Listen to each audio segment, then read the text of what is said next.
A pinhole camera captures an image upside down.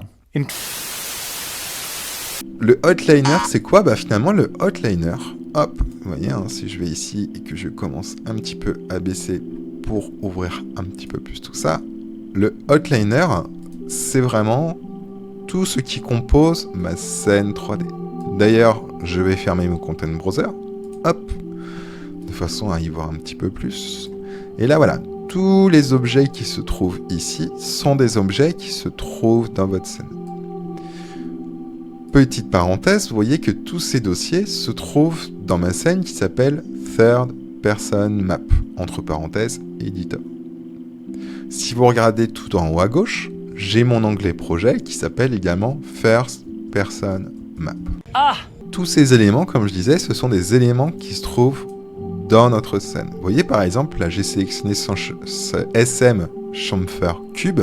D'ailleurs, petite parenthèse, on y viendra ensuite, mais SM veut dire Static Mesh. On verra pourquoi on appelle ça un Static Mesh. Mais vous voyez, quand je le sélectionne, on voit que ça me l'a sélectionné dans ma scène. Si je clique sur le deuxième, ça me l'a sélectionné dans la scène. Si je clique sur le troisième, ça me l'a sélectionné dans la scène. J'ai également des dossiers. Donc ça, on verra comment créer des dossiers. Mais par exemple, dans mon dossier Playground, bah, on voit que j'ai accès au cube. Et c'est pareil, vous voyez, quand je le sélectionne dans mon outliner, j'ai un liseré orange qui apparaît autour de mon objet pour me dire « Regarde Coco, c'est cet objet que tu as sélectionné. » Eh bien, tous les objets de la scène seront forcément dans le outliner et seront sélectionnables dans ce dernier. Donc très pratique. Tous vos dossiers, tous vos éléments qui font partie de la scène, comme je disais, hein, ils sont bien dans mon dossier Third Person Map, entre parenthèses Editor, qui m'indique donc que tous ces dossiers sont dans ma scène, tout simplement. On ne va pas aller forcément plus loin pour l'instant sur le outliner.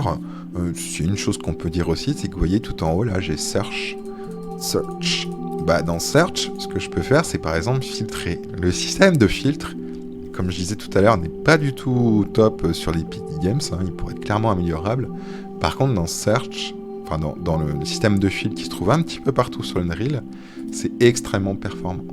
Si par exemple, je sais qu'elle s'appelle SM Chamfer Cube, ou même par exemple, je sais qu'elle s'appelle Cube, mais je me souviens plus de ce qui a marqué avant. Je me souviens plus que c'est SM underscore Chamfer Cube, mais uniquement Cube.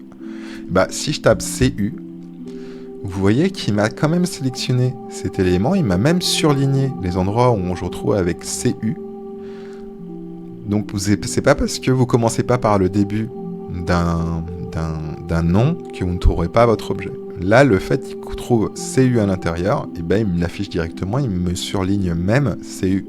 Donc très utile les systèmes de filtre. Vraiment, hein, moi j'en abuse hein, et je vous conseille d'en abuser, mais vraiment. C'est très pratique les systèmes de filtre.